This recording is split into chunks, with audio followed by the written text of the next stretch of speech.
إن الحمد لله نحمده ونستعينه ونستغفره ونعوذ بالله من شرور أنفسنا وسيئات أعمالنا من يهده الله فلا مضل له ومن يضلله فلا هادي له أشهد أن لا إله إلا الله وحده لا شريك له وأشهد أن نبينا محمدا عبده ورسوله لا نبي بعده اللهم صل وسلم وبارك على سيدنا وحبيبنا محمد وعلى آله وأصحابه ومن تبعهم بإحسان إلى يوم الدين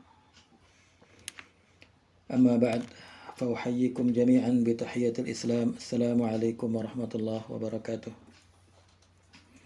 Alhamdulillah pada kesempatan kali ini kita bisa bersama-sama mengkaji salah satu dari syariat Islam, yaitu fiqhun nikah atau fiqh al-munakahat.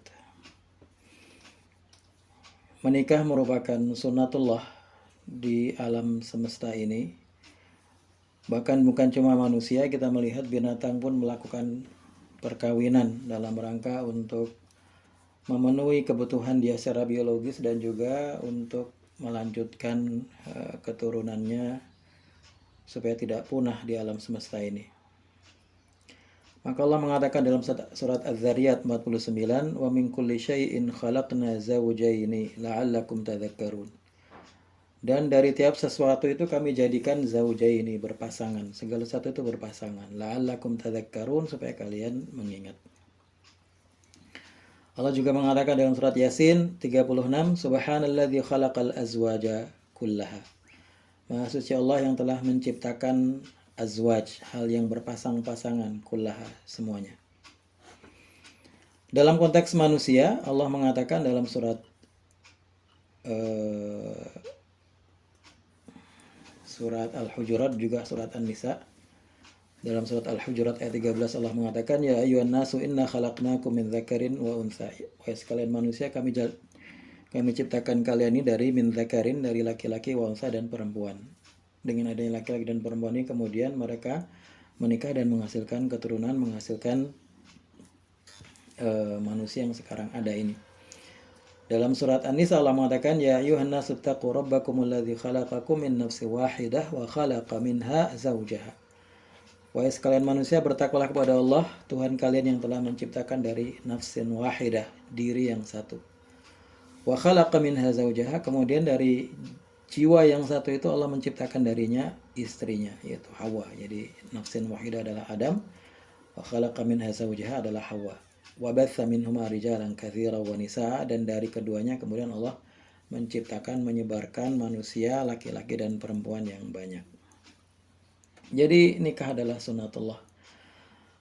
Maka kalau ada orang yang tidak menikah, tentunya dia menyalahi sunnatullah. Maksudnya kalau dalam kondisi normal, tanpa ada sebab tertentu dia tidak menikah, maka dia telah menyalahi sunnatullah. Dan dia juga adalah sunnah Rasulullah Sallallahu Alaihi Wasallam, karena Rasulullah dalam sebuah hadis menyatakan dengan jelas, "An-nikahu sunnati, faman raghiba an sunnati falaysa minni." Nikah adalah sunnahku, yang tidak suka sunnahku ya bukan golonganku. Ikhwati wa akhwati fillah, kalau kita masuk dalam syariat pernikahan dalam Islam, kita juga perlu melihat konteks sosial masyarakat yang ada di masyarakat Arab pada zaman jahiliyah itu sebelum Islam datang. Islam datang dengan syariat yang sempurna karena dia adalah syariat terakhir. Dan dalam rangka mengoreksi kesalahan-kesalahan yang terjadi pada masyarakat dan kesalahan-kesalahan atau penyimpangan-penyimpangan masyarakat terhadap syariat Nabi terdahulu. Dalam masyarakat jahiliyah misalnya, kita mengetahui ada beberapa jenis pernikahan yang, atau sebagian bukan pernikahan, hanya perkawinan, ya, artinya hubungan antara laki-laki dengan perempuan. Yang sebagian Allah singgung dalam Al-Quran, juga sebagian disebutkan oleh Aisyah dalam salah satu riwayat. Kita sebutkan secara umum saja jenis-jenis pernikahan pada masa jahiliyah. Yang pertama adalah nikahu al-khudn atau ittikhadul akhdan. Ini kalau dalam bahasa sekarang ya selingkuhan begitu ya. Yaitu orang yang sudah beristri atau bersuami kemudian mempunyai hubungan di luar pernikahannya dengan seseorang lain tanpa ada ikatan pernikahan, dan itu dilarang oleh Al-Quran, bahkan disebut juga dalam surat An-Nisa ayat 25. Yang kedua adalah nikahul badal. Nikahul badal ini artinya adalah tukar menukar istri. Seorang suami menyerahkan istrinya kepada seorang laki-laki dengan syarat laki-laki tersebut memberikan istrinya kepada dia untuk digauli. Jadi tukar menukar istri atau tukar menukar suami dalam konteks yang lain juga. Kemudian dalam riwayat Aisyah, beliau menyatakan ada beberapa jenis pernikahan dalam zaman jahiliyah selain nikah yang kita kenal, nikah dengan syarat dan rukunnya, yaitu ada namanya nikah istibda. Nikah istibda ini adalah apabila seorang suami menginginkan keturunan seorang anak yang mempunyai kelebihan, baik dari sisi fisiknya ataupun dari sisi kecerdasan atau mungkin hal yang lain yang diinginkan. Maka kemudian dia memberikan izin kepada istrinya setelah suci dari haidnya, dia tidak menggauli istrinya, kemudian menyerahkan istrinya kepada seseorang yang dia anggap bisa memberikan keturunan yang baik. Kemudian perempuan itu tinggal bersama laki-laki itu sampai dan berhubungan badan dengan laki-laki itu sampai hamil. Ketika hamil kemudian dikembalikan kepada suami yang pertama, dan anaknya kemudian nanti kalau lahir dinisbatkan,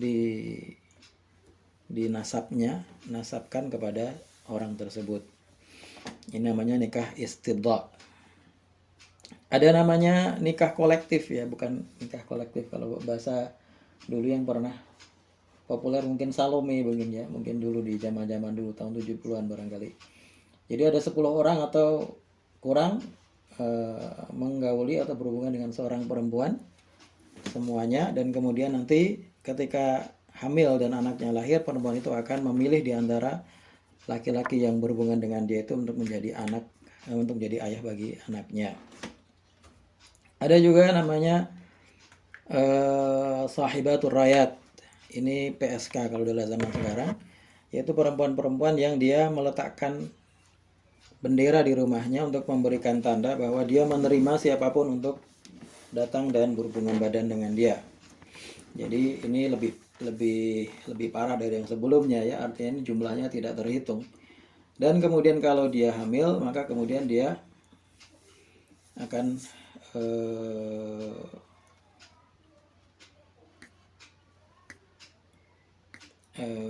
kalau dia hamil, maka kemudian nanti mereka bermusyawarah siapa yang akan menjadi ayah dari anak tersebut.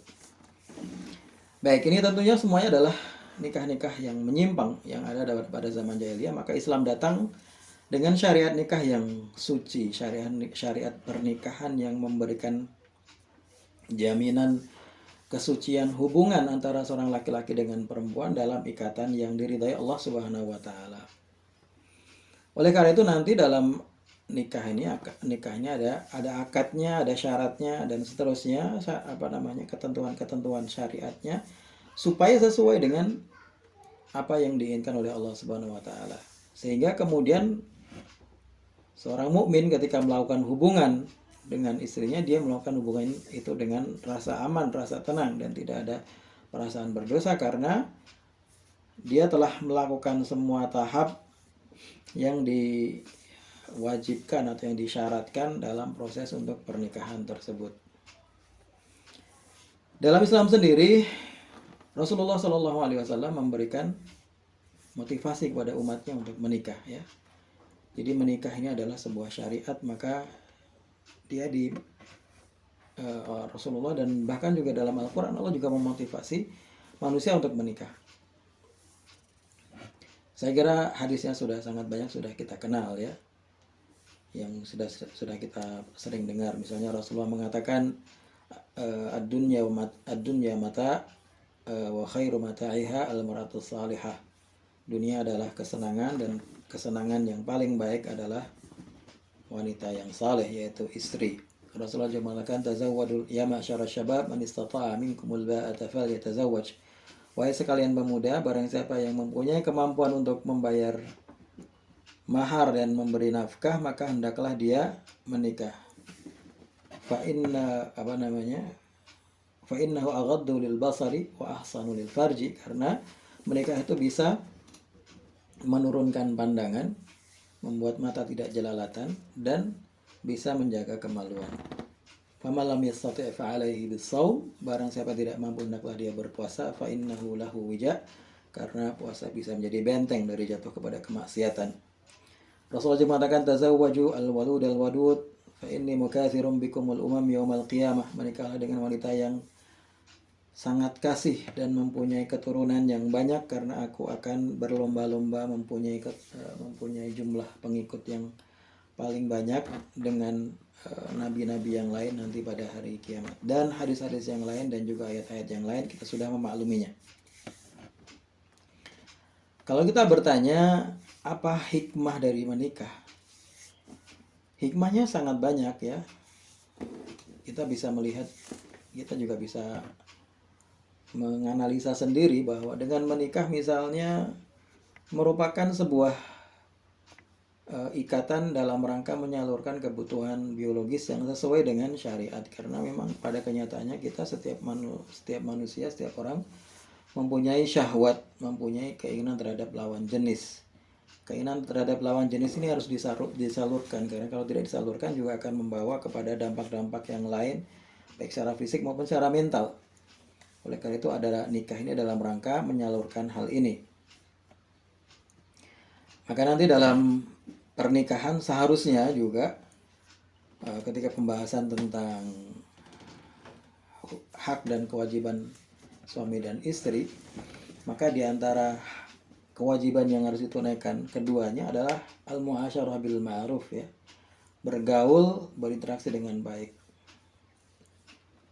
Dan alistimta, ada namanya hakul istimta, hak untuk istimta. Istimta ini artinya menyalurkan kebutuhan biologis, dan itu dua-duanya harus dimiliki ya oleh laki-laki maupun perempuan. Jadi laki-laki harus mendapatkan hak ini dalam pernikahan itu, dia bisa menyalurkan kebutuhan biologisnya. Perempuan juga sama dalam konteks ini, artinya dia juga bisa merasa sampai kebutuhan biologisnya terpenuhi. Artinya ketika berhubungan itu sampai dia tidak ya kalau mungkin dalam kalimat yang lebih vulgar, sampai puas begitu, supaya dia juga tidak kemudian membutuhkan menginginkan hubungan-hubungan yang lain di luar pernikahan.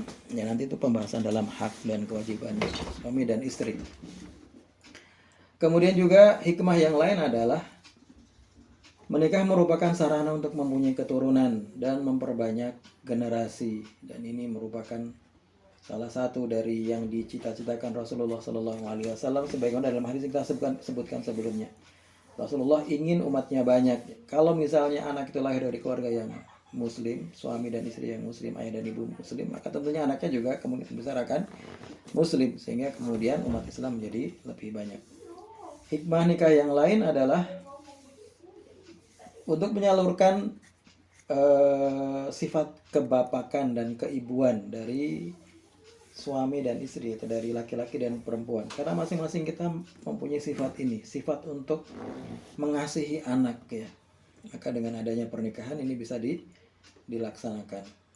Juga diantara hikmahnya adalah memunculkan rasa tanggung jawab, baik laki-laki maupun perempuan.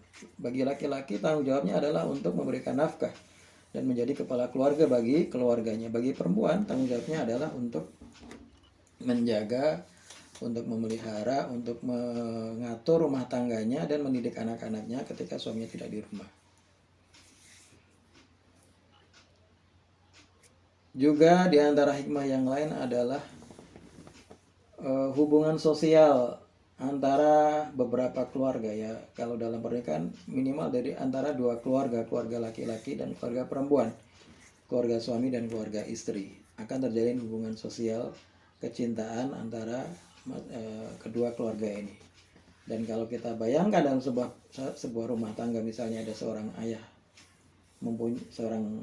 orang tua mempunyai misalnya 7 orang anak, kemudian 7 orang anaknya semuanya menikah, tentunya akan menggabungkan bisa sampai 14 keluarga ya, sampai 14 bukan 14 keluarga ya, 8 keluarga, keluarga ini satu.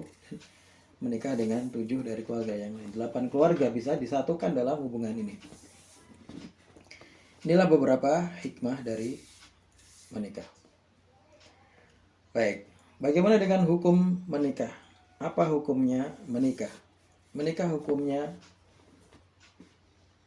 wajib, atau sunnah, atau makruh, atau mubah, atau haram bahkan. Ternyata para ulama mengatakan bahwa menikah itu mempunyai 5 hukum ini semuanya. Menikah terkadang menjadi wajib. Bagaimana menikah menjadi wajib? Yaitu bagi orang yang mampu untuk menikah, baik laki-laki maupun perempuan. Kalau laki-laki berarti mampu memberikan nafkah, mampu nafkah lahir dan batin ya, mampu memberikan nafkah lahir dan batin. Dan bagi perempuan tentunya adalah mampu melaksanakan tugasnya nanti sebagai istri. Dan dia khawatir untuk jatuh kepada fitnah karena dia tidak mampu menjaga atau tidak mempunyai kemampuan untuk mengontrol syahwatnya. Maka dalam konteks ini nikah menjadi wajib baginya. Kalau dalam kondisi di mana dia mampu tapi dia masih yakin bisa menjaga syahwatnya, maka hukumnya menjadi sunnah saja. Sedangkan menikah bagi orang yang tidak mampu, kalau laki-laki memberi nafkah lahir maupun batin, orang yang tidak punya kemampuan untuk memberi nafkah, nggak punya pekerjaan sama sekali, atau dia tidak memberikan nafkah batin, misalnya orang yang tidak memiliki keinginan terhadap perempuan, atau sebaliknya juga perempuan seperti itu, maka nikahnya menjadi haram. Atau dalam konteks yang lain, kalau dia mempunyai penyakit yang jelas akan memberikan kemudaratan kepada pasangannya, misalnya penyakit AIDS, ini juga menjadi haram karena dia bisa memudaratkan orang lain. Karena Rasulullah mengatakan la darara wa la dirar, tidak boleh memberikan kemudaratan kepada diri sendiri, tidak boleh memudaratkan orang lain.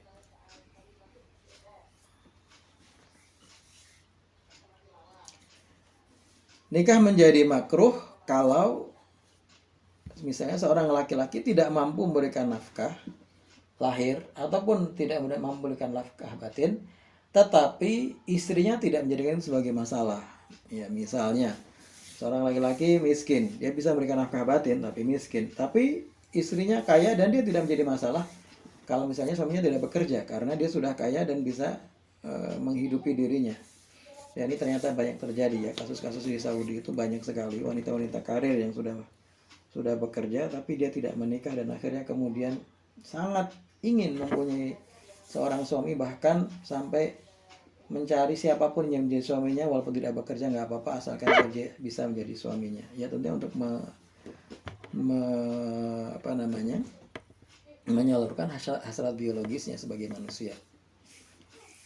Atau dalam kasus yang lain, seorang laki-laki yang tidak mampu memberikan nafkah batin misalnya, tapi istrinya ridha karena dia juga tidak mempunyai keinginan itu sama misalnya ya mungkin ini jarang terjadi kasus seperti ini, tapi kalau terjadi seperti itu maka nikahnya hanya makruh saja. Sedangkan nikah menjadi mubah kalau tidak ada kebutuhan seperti yang disebutkan di atas dan juga tidak ada halangan seperti yang disebutkan sebelumnya. Ikhwah wa akhwati fillah, menikah ini sangat dianjurkan Rasulullah sehingga Rasulullah itu melarang para sahabatnya untuk tabattul. Tabattul artinya membujang kalau untuk laki-laki. Kalau perempuan berarti menggadis ya. Artinya mereka tidak menikah. Bahkan suatu saat ada seorang sahabat datang kepada Rasulullah karena dia seorang pemuda yang punya hasrat, tapi karena tidak mampu menikah, dia mengadu kepada Rasulullah. Anna rajulan syaka ila Rasulullah al-uzubah. Seorang laki-laki, seorang sahabat datang kepada Rasulullah mengadu mengenai kebujangannya, kondisi statusnya sebagai bujang. Dia tidak bisa menikah tapi punya hasrat. Kemudian dia bertanya kepada Rasulullah, ala akhtasi, wahai Rasulullah, boleh enggak saya mengkebiri diri saya sendiri supaya saya menghilangkan hasrat terhadap perempuan, saya kebiri diri saya sendiri karena saya tidak mampu menikah padahal saya pengen. Supaya tidak pengen, saya mengkebiri. Rasulullah mengatakan, laisa minna man khasa au ikhtasa. Bukan termasuk golonganku orang yang mengkebiri atau minta dikebiri. Rawahu Tabrani. Jadi mengkebiri tidak boleh, menghilangkan nafsu seksual itu dengan secara paksa ya, dalam rangka dengan tujuan-tujuan yang lain, itu tidak boleh dalam Islam.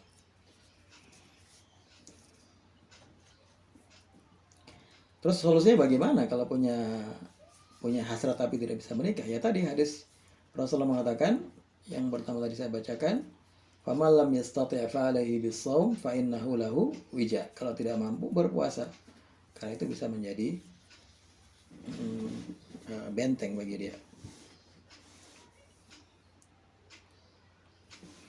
Baik, kita masuk ke prosesi menuju pernikahan. Yang pertama adalah proses memilih istri. Kenapa judulnya memilih istri, bukan memilih suami? Apakah berarti perempuan tidak boleh memilih? Sebenarnya perempuan juga boleh memilih dan punya hak untuk memilih. Tetapi karena akad nikah ini, inisiatifnya harus dari laki-laki. Karena dia yang meminang dan kemudian dia nanti yang akan datang menikahi dan memberi mahar. Sedangkan istri atau perempuan statusnya adalah dipilih. Dia akan didatangi oleh laki-laki. Ya, kalau diumpamakan kumbang dengan bunga, laki-laki adalah kumbangnya, datang mendatangi bunga-bunga itu yang dipilih nanti mana yang akan diambil sari madunya. Bunga sifatnya hanya menunggu didatangi oleh kumbang-kumbang tersebut. Tetapi bedanya dengan bunga dengan wanita adalah bahwa kalau bunga dia tidak punya kemampuan untuk memilih atau tidak punya hak untuk menolak. Karena kalau didatangi dia akan tidak bisa bergerak. Tapi kalau seorang perempuan dalam Islam mempunyai hak untuk mengatakan tidak, saya tidak mau dengan dia. Artinya dia harus menunggu kumbang yang lain, menunggu lelaki yang lain. Tetapi proses memilihnya tetap adalah dari laki-laki, sedangkan perempuan sifatnya adalah menyetujui atau menolak dari tawaran ya atau pilihan laki-laki yang ingin menikahinya. Jadi judulnya adalah memilih istri. Nah, dalam Islam Rasulullah mengajarkan bahwa memilih istri itu ada panduannya, tidak sekedar cantik atau tidak sekedar yang sesuai selera atau apa kriteria-kriteria lain ya. Rasulullah mengatakan tunkahul mar'atu li arba'in. Ini hadis yang sangat terkenal. Seorang wanita itu dinikahi karena 4 perkara.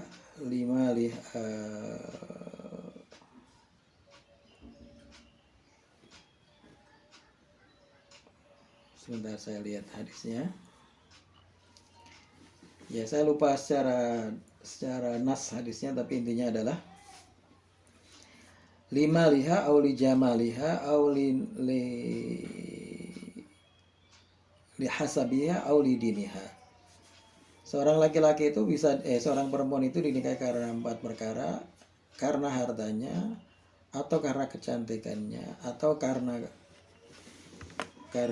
kedudukannya di masyarakat, keturunannya, atau karena agamanya. Rasulullah mengatakan fadhfar bidzatid din taribat yadak. Pilihlah yang mempunyai agama, maka nanti kamu akan mendapatkan keberuntungan. Jadi Rasulullah memberikan panduan bahwa memilih itu kriteria utamanya, ini yang digarisbawahi, kriteria utamanya adalah agama. Apakah berarti yang 3 itu tidak boleh dimasukkan? Boleh dimasukkan. Tapi yang pertama adalah agama. Artinya pertama itu bukan berarti dia yang pertama kali dilihat ya, tetapi yang menjadi pertimbangan utama ketika menikahi seorang perempuan adalah karena agamanya. Ya syukur-syukur agamanya bagus, cantik, kaya, dan orang yang berkedudukan. Ya alhamdulillah. Tapi pertimbangan utamanya adalah agamanya. Maka di sini misalnya Imam Ahmad pernah memberikan tips ya, mengatakan kalau kamu akan menikahi seorang perempuan, pertama kamu lihat itu wajahnya dulu, cantik apa tidak. Setelah itu baru kamu lihat agamanya, supaya nanti kalau kamu menolak bukan karena wajahnya, tapi karena agamanya. Jadi sudah terlihat cantik, kemudian ditanya agamanya gimana, agamanya jelek, oh itu nggak jadi. Jadi dia nolaknya karena agamanya, bukan karena kecantikannya. Ini ya walaupun bisa dibalik-balik juga sebenarnya dalam beberapa kasus ya, tetapi intinya adalah pertimbangan utama memilih itu adalah karena agama. Dan memilih menyertakan kriteria yang lain itu juga boleh, dan itu juga wajar ya. Maksudnya misalnya ada seseorang mengatakan saya itu merasa kalau nanti istri saya jelek misalnya, jelek banget misalnya, atau ya misalnya nggak jelek banget lah, maksudnya tidak di bawah yang dia selera dia misalnya, itu membuat dia misalnya tidak nyaman dalam hubungan rumah tangga, ya nggak apa-apa, carilah yang menurut Anda secara fisiknya, secara rupanya, bentuk mukanya, tubuhnya atau yang lain itu sesuai dengan yang Anda inginkan, tetapi nanti tetap pertimbangan utamanya adalah agamanya. Tanya agamanya bagaimana, ketakwaannya bagaimana, kesalehannya bagaimana, itu yang jadi pertimbangan untuk menikah.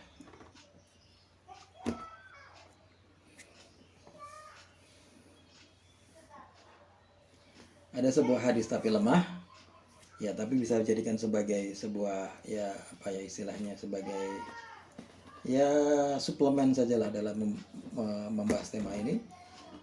Dikatakan man tazawwaja imra'atan limaliha lam yazidillahu illa faqra. Orang yang menikahi perempuan karena hartanya hanya akan membuatnya semakin miskin. Wa man tazawwaja imra'atan lihasabiha lam yazidhu illa dana'ah. Yang menikahi karena kedudukannya hanya akan membuat dia semakin rendah kedudukannya. Wa man tazawwaja imra'atan liyaghudda biha basarahu wa yuhassina farjahu aw yasla rahimahu barakallahu lahu fiha wa barakalaha fihi. Dan barang siapa yang menikahi perempuan dengan niat untuk supaya bisa menjaga kemaluannya dan menjaga pandangannya dan menyambung silaturahmi, maka Allah akan memberkahi keduanya. Jadi kriteria atau proses untuk menikah ini diawali dari memilih istri ya, karena istri nanti akan berpengaruh juga terhadap keturunan.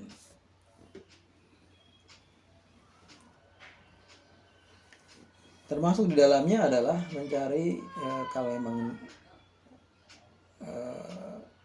kebanyakan orang ya tentunya mencari istri yang kemungkinan besar akan mempunyai keturunan, walaupun ini tidak bisa dipastikan, tetapi kita bisa melihat dari saudara-saudaranya. Kalau saudara-saudaranya misalnya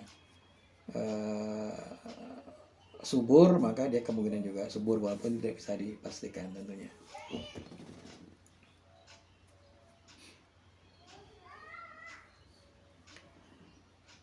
Nah, untuk konteks perempuan memilih tadi bentuknya adalah menerima pilihan. Artinya ketika akan menikah itu seorang perempuan harus ditanya apakah mau atau tidak.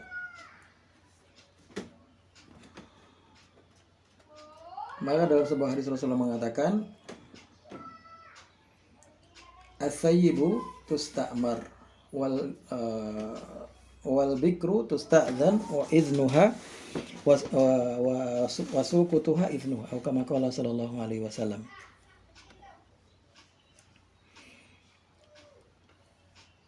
Sebentar saya lihat hadisnya.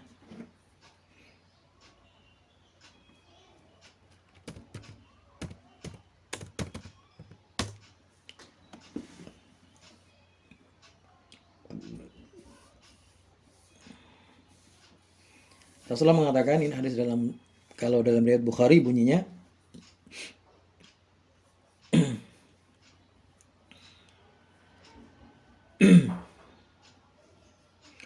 la tunkhul ayyimu hatta tusta'mar wa la tunkhul bikru hatta tusta'dzan. Qalu kaifa idnuha? Qala an taskut. tidak boleh dinikahi seorang janda sampai tustamar, diminta perintahnya. Diminta perintahnya itu artinya dia yang menyetujui ya, mengatakan saya mau. Wala tunkahul bikru hatta tusad, dan demikian juga seorang gadis tidak boleh dinikahi sampai diminta izinnya. Sahabat bertanya, bagaimana izin seorang gadis? Kan gadis itu pemalu. Qalu kaifa iznuha? Rasulullah menjawab, qala antaskut, yaitu kalau dia diam berarti dia setuju karena dia barangkali malu. Jadi intinya untuk perempuan ini dia punya hak untuk memilih dalam artian menyetujui menikah atau tidak menikah. Kalau tidak menyetujui menikah dengan yang datang itu berarti dia harus menunggu sampai ada datang yang lain. Tetapi tentunya bagi wali perempuan juga punya hak untuk mencarikan, memilihkan, ya, menjodohkan, menawarkan lebih tepatnya kepada anaknya ini. Barangkali dia kenal dengan seseorang, kemudian dia berkomunikasi dengan orang itu, bagaimana kalau kamu saya nikahkan dengan anak saya. Maka kemudian dia bisa nanti bertanya kepada anaknya, mau nggak anak kamu saya nikahkan dengan laki-laki ini. Jadi di situ yang memilih bukan perempuan itu, tapi walinya yang memilihkan, dan kemudian seorang gadis itu nanti dia menyetujui atau tidak menyetujui.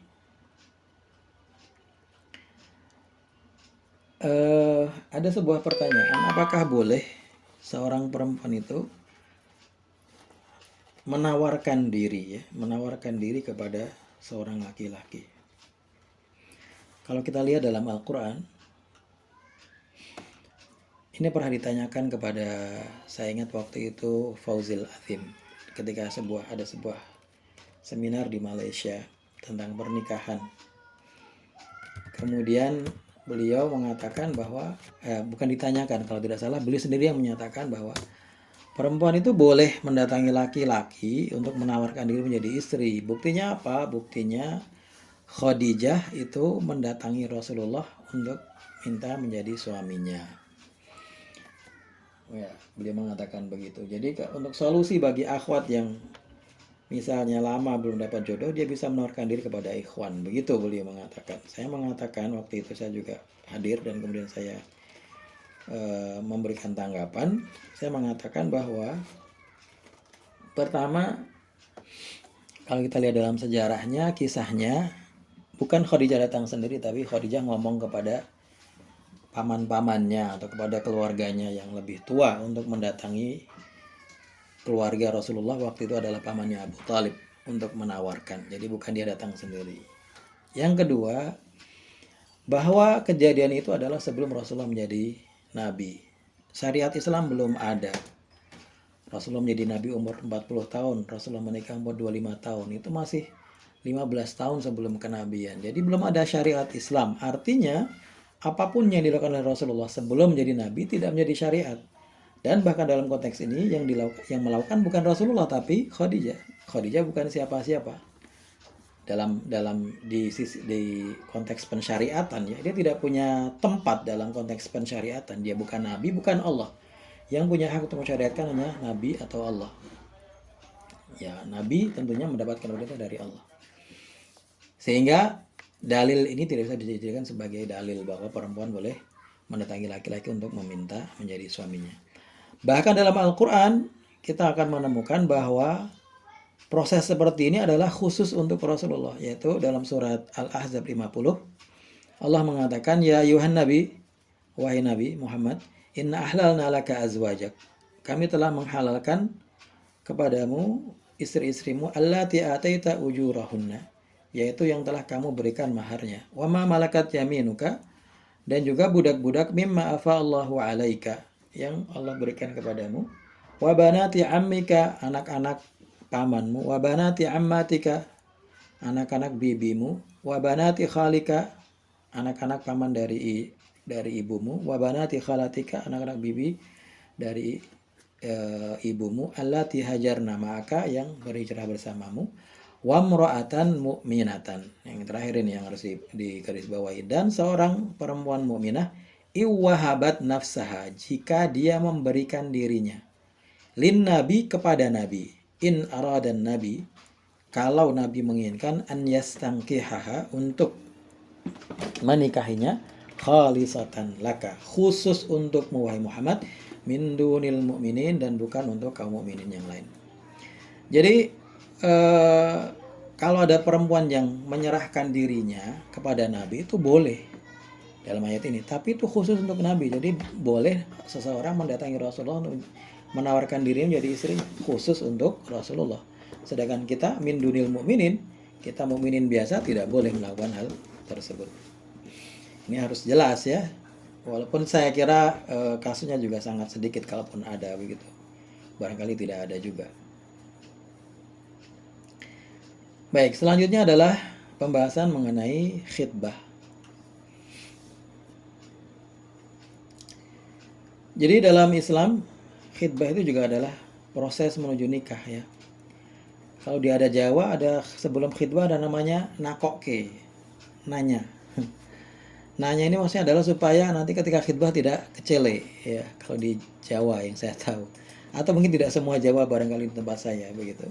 Jadi sebelum melamar itu biasanya keluarga datang kepada keluarga laki-laki datang kepada keluarga perempuan dan menanyakan apakah bersedia kalau misalnya dilamar gitu. Baru setelah itu nanti ada acara lamarannya. Tapi kalau dalam Islam ada istilahnya adalah khitbah. Nanti kalau kita lihat juga ada namanya at-ta'rid lil khitbah. Ini hampir seperti nakoke, tapi kalau ini sifatnya adalah khusus untuk yang perempuan masih dalam iddahnya. Kan kalau masih iddah tidak boleh dikhitbah. Ta'rid lil nikah ini memberikan isyarat ya, memberikan isyarat-isyarat bahwa dia akan menikahi perempuan tersebut. Nah, dalam Islam khitbah bukan khutbah ya, tapi khitbah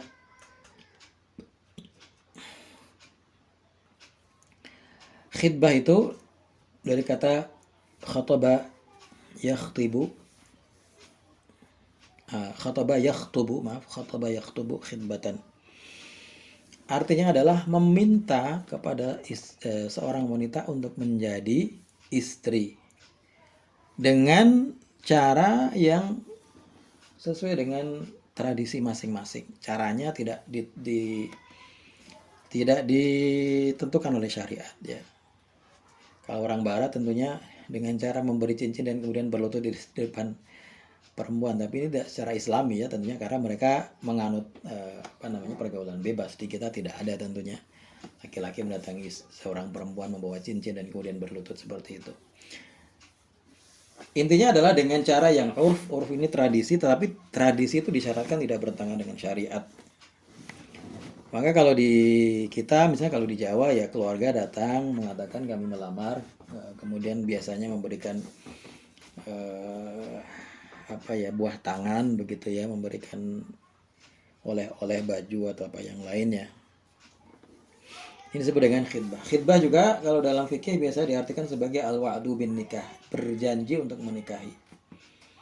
Jadi orang mengkhitbah itu artinya dia berjanji untuk menikahi perempuan tersebut. Kalau kita bertanya,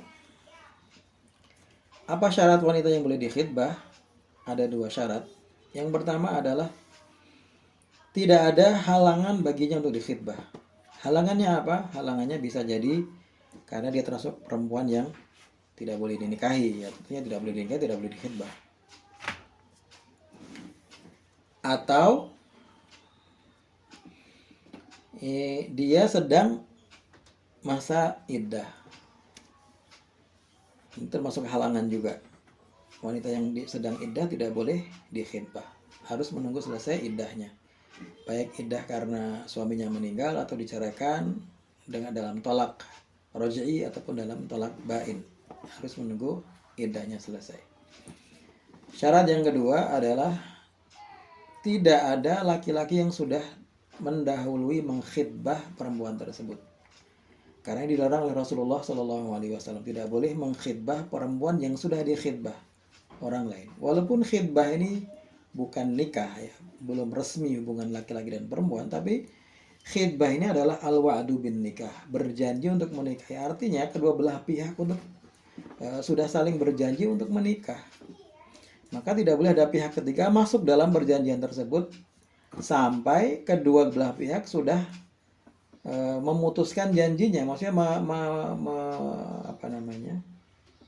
membatalkan janjinya. Kalau sudah resmi bahwa saya tidak jadi menikah, baru orang lain boleh datang untuk mengkhidbah perempuan itu. Di sini Rasulullah SAW mengatakan dalam sebuah hadis, la yabi ahadukum ala bai'i akhihi wa la yakhtub ala khidbati akhihi. Atau dalam riwayat yang lain, al-mu'minu akhul mu'min la yahillu lahu an yabta'a ala bai'i akhihi wa la yakhtuba ala khidbati akhihi hatta yadhar. Riwayat Muslim dan Ahmad. Seorang mukmin adalah saudara bayi yang lain, maka tidak halal baginya untuk membeli barang dagangan yang sedang ditawar oleh saudara yang muslim lain. Kalau terjadi tawar menawar, kita tidak boleh masuk untuk maksudnya dalam proses akad ya, menuju akad. Kalau dia sedang tawar menawar menuju akad, kita dulu datang untuk membeli. Apalagi kalau kita kemudian mengatakan saya tawar dengan lebih murah, ini tidak boleh, karena ini akan menyakiti penawar pertama. Kecuali kalau bentuknya adalah lelang, ini lainnya. Lelang dari awal memang dia mencari siapa yang paling banyak menilai barang tersebut. Dan yang kedua, la yakhtub ala khidbati akhi, dan jangan meminang terhadap pinangan perempuan yang sudah dipinang oleh saudaranya. Jadi itu syarat wanita tidak boleh supaya layak menjadi khidbah, dua syarat itu harus terpenuhi. Nah, sebelum khidbah ini ada disebut dengan nazar ya. Nazar, melihat.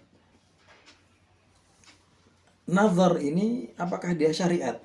Kalau ditanyakan seperti itu, jawabannya iya, dia adalah syariat, karena Rasulullah memberikan motivasi kepada sahabat untuk nazar. Rasulullah mengatakan, idza khataba ahadukum, hadis Jabir, idza khataba ahadukumul mar'ah fa in istata'a an yanzura minha ma yad'uhu ila nikahiha falyaf'al. Jika kalian akan mengkhidbah seorang perempuan, maka apabila dia mampu untuk melihat sesuatu yang membuatnya tertarik untuk menikahinya, maka hendaklah dia melakukan. Jadi Rasulullah menyuruh kita untuk nazar. Ada juga dalam riwayat yang lain dari Mughirah bin Syu'bah, beliau meminang seorang perempuan. Rasulullah bertanya, an-nazarta ilaiha? Kamu kok langsung meminang, emang sudah nazar? Qala la. Dia mengatakan belum. Rasulullah mengatakan, unzur ilaiha, lihat dulu. Jangan-jangan nanti kamu kecewa. Fa innahu ahra an yu'dama bainakuma, karena itu akan lebih menguatkan lagi atau lebih membuat memberikan kemungkinan yang lebih besar lagi untuk membuat ikatan kalian berdua itu lebih abadi. Yu'dam artinya dari kata daim yang artinya abadi. Kalau kamu yakin dengan pilihanmu, maka kemungkinan langgengnya hubungan itu akan lebih besar, begitu maksudnya. Jadi banyak hadis ya, bukan cuma itu saja yang Rasulullah menyuruh untuk nazar. Pertanyaannya adalah, yang dinazar apanya, yang dilihat apanya? Jawabannya, menurut Daud Al-Zahiri, yang dinazar boleh seluruh badannya. Begitu, menurut Daud Al-Zahiri, ini mazhab Zahiri, karena Rasulullah mengatakan, falyanzur ila ma yad'u ila nikahiha. Segala sesuatu yang membuat dia termotivasi untuk menikah, itu boleh dilihat. Berarti apapun boleh dilihat asalkan itu membuat dia termotivasi untuk menikah. Maka mazhab Zahiri mengatakan boleh melihat seluruh badannya tanpa busana. Tentunya gini, kalau dipraktekkan berbahaya.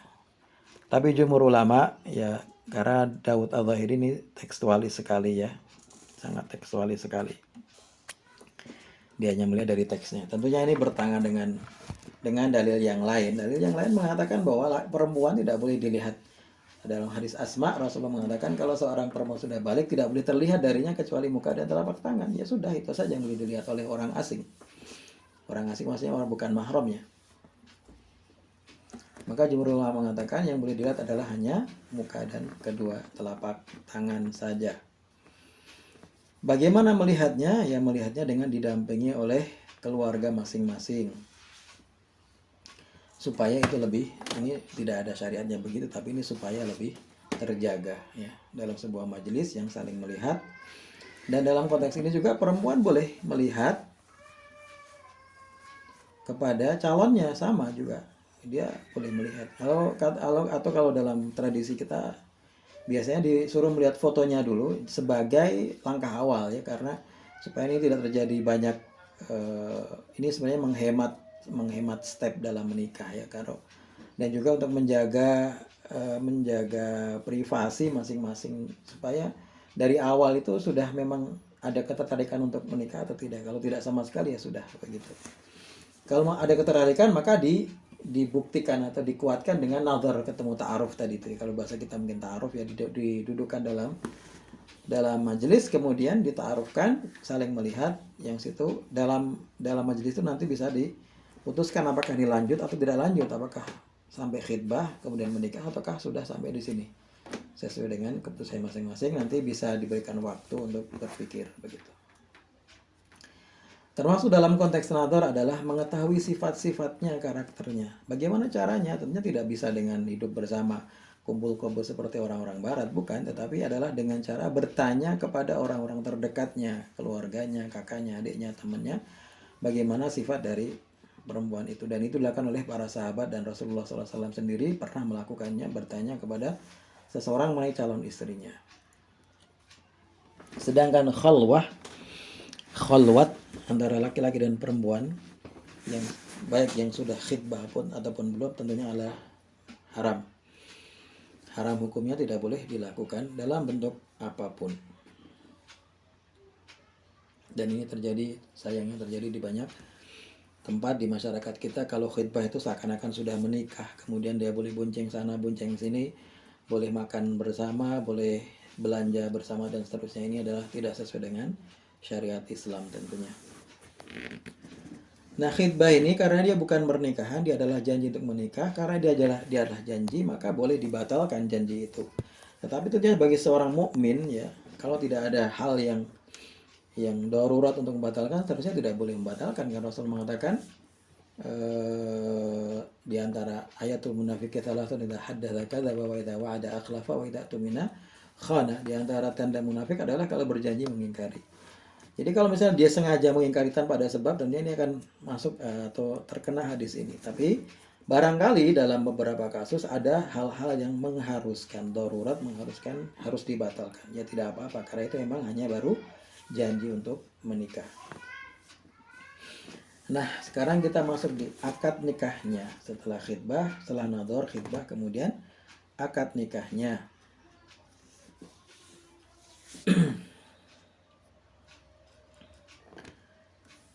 Apa rukun dari nikah? Rukun nikah ada dua. Yang pertama adalah mempelai, laki dan perempuan harus ada. Tidak boleh menikah dengan boneka, atau menikah dengan batu, atau menikah dengan pohon jambu, apalagi menikah dengan bumbu-bumbu, empon-empon atau yang lainnya, nggak boleh ya. Harus manusia, laki-laki dan perempuan.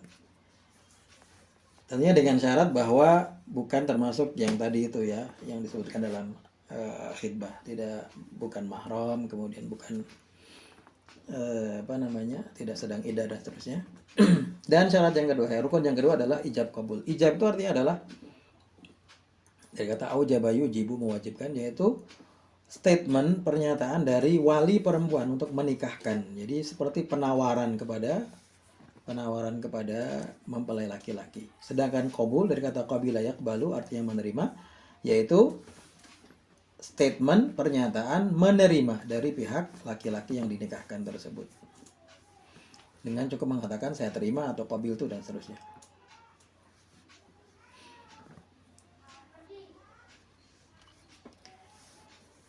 Bagaimana dengan syarat dari ijab qabul?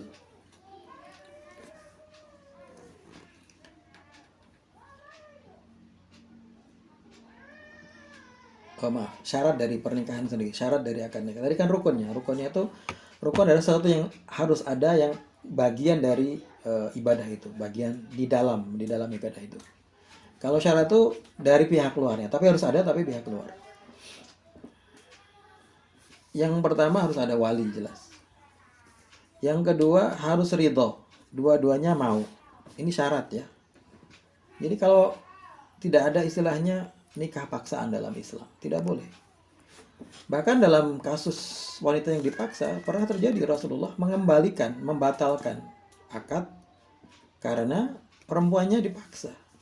Jadi perempuan ini harus ridho ya, karena kebanyakan yang dipaksa itu perempuan ya. Ya barangkali ada juga yang laki-laki yang dipaksa. Tapi perempuan ini yang biasanya yang dipaksa. Maka harus ada keridhaan dari keduanya. Kemudian syarat yang lain adalah harus tertentu, mempelainya jelas orangnya, bukan hanya disebutkan sifat-sifatnya, karakternya. Maksudnya misalnya perempuannya tidak ada, kan perempuan tidak harus hadir ya dalam akad itu. Terus dia laki-laki masih tidak tahu malah perempuannya, ini tidak boleh. Hanya disebutkan sifatnya seperti ini, nggak boleh. Dia harus tahu siapa dia dengan jelas. Demikian juga laki-lakinya. Kalau laki-lakinya jelas hadir dalam akad. Ada wali tadi sudah ya. Kalau Rasul mengatakan la nikah illa biwali, ini bagi perempuan yang masih gadis. Kalau yang sudah janda boleh tanpa wali menurut sebagian mazhab. Wali sendiri harus laki-laki, balik, berakal, merdeka, dan mempunyai akal yang mempunyai kedewasaan memahami hukum ijab qabulnya ini maksudnya ya. Bisa orang tua, bisa paman, bisa kakak, bahkan bisa adik yang sudah dewasa. Kemudian syarat yang lain, syarat ijab qabul, syarat nikah adalah al-isyhadu 'alan nikah. Ini sebagian mazhab ya. Semua mazhab. Adanya saksi harus 2 orang minimalnya. Ya memang saksinya 2 orang. Rasulullah mengatakan la nikah illa biwali wa syahidai adlin. Tidak ada nikah kecuali dengan wali dan 2 orang saksi yang adil. Ini syarat dari ijab dan qabul. Kalau ada ditanyakan apakah ijab qabul harus dengan kata-kata tertentu dari syariat? Jawabannya tidak ada. Tidak ada kata tertentu dari hadis ataupun Quran yang menyebutkan harus seperti ini kata-katanya, tidak ada. Demikian juga tidak ada ketentuan harus bahasa Arab. Boleh dengan bahasa lokal, yang penting difahami dan sesuai dengan maksud dari ijab qabul tersebut. Ini tentunya sebenarnya ada perbedaan pendapat ya, tetapi ini saya kira suatu yang kita bisa memilih yang rajih, memang sudah jelas lah itu seperti itu. Kalau pertanyaannya bagaimana kalau misalnya perempuannya bisu atau laki-lakinya bisu, tidak bisa mengatakan qabulnya, maka jawabannya ulama mengatakan boleh dengan isyarat yang menunjukkan bahwa dia menerima. Oh maaf, tadi syarat nikah kurang 1 ya, mahar tadi ya, ada 5 tadi ya. Mahar, harus ada mahar juga. Mahar tadi belum disebut. Mahar ini pemberian dari laki-laki dalam rangka istihlal, untuk menghalalkan hubungan dengan istrinya. Dan mahar ini tidak ada ketentuannya dalam syariat. Besarnya berapa, kecilnya berapa, tidak ada. Tidak ada ketentuannya sama sekali. Bahkan Rasulullah mengatakan a'zamun nisa'i barakatan aqalluhunna mahran. Wanita yang paling berkah adalah yang paling sedikit maharnya. Jadi kalau mau jadi wanita yang berkah, minta mahar yang sedikit saja. Kenapa Rasulullah mengatakan seperti ini? Maksudnya adalah dalam rangka untuk memudahkan orang itu untuk menikah. Jadi orang menikah itu jangan disusah-susahkan, karena itu akan berakibat buruk. Itu yang terjadi di masyarakat Arab di Saudi misalnya, dan masyarakat teluk pada umumnya yang maharnya sangat mahal sekali sehingga kemudian banyak laki-laki tidak bisa menikah. Saya pernah bertemu dengan sopir taksi, malam-malam saya naik taksi, dia kira-kira umurnya 50 tahun, saya ngobrol dengan dia, bertanya apakah Anda sudah menikah, dia mengatakan, gimana saya bisa nikah, maharnya nggak masuk akal. Saya bertanya, emang maharnya berapa? Dia mengatakan mahar perempuan biasa. Dia di statement dia mengatakan mahar wanita biasa itu artinya dia tidak terlalu berpendidikan, mungkin wajahnya juga biasa, dari kasta yang biasa, bukan orang yang punya kedudukan. Itu maharnya minimal 25.000 real. 25.000 real itu kalau sekarang dikalikan kira-kira 4.000 atau 3.750. Jadi hampir 100 juta itu mahar perempuan biasa. Alangkah mahalnya. Jadi wajar kalau banyak yang tidak mampu menikah. Terus akhirnya bagaimana? Kerusakan yang terjadi bagaimana? Karena mereka tidak mampu menikah ya. Akhirnya dia melampiaskan syahwatnya dengan cara yang bermacam-macam. Ada yang dengan binatang, ada dengan laki-laki.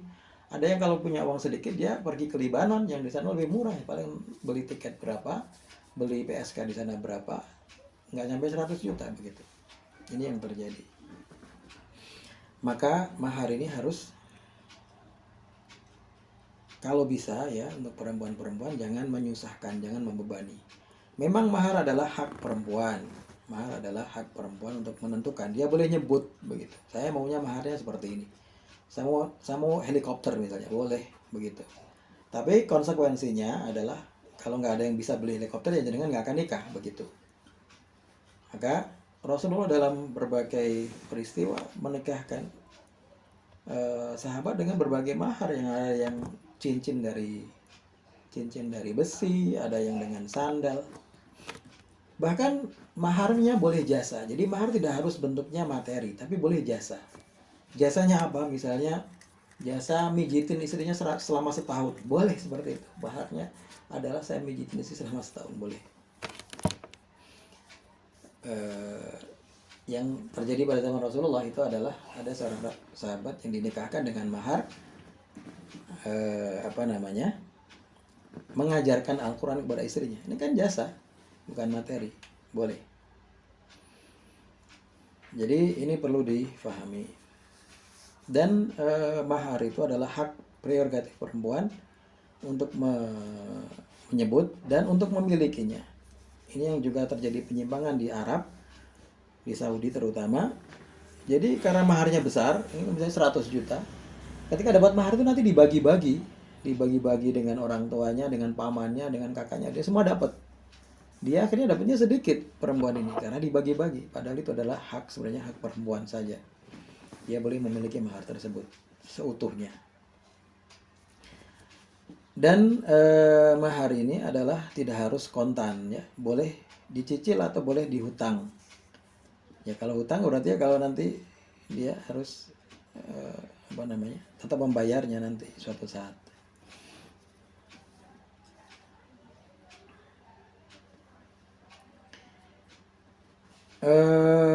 Ini sudah 1 jam ya, hampir 1 jam. Baik, saya kira demikian dulu lah ya. Ini kan sudah 1 jam. Nanti barangkali ada hal-hal yang belum tersampaikan bisa dilanjutkan dalam diskusi kita nanti, insya Allah kita diskusikan kalau ada pertanyaan-pertanyaan. Karena saya kira sudah 1 jam ini. Demikian, billahi taufiq hidayah wal afu minkum. Wassalamualaikum warahmatullahi wabarakatuh.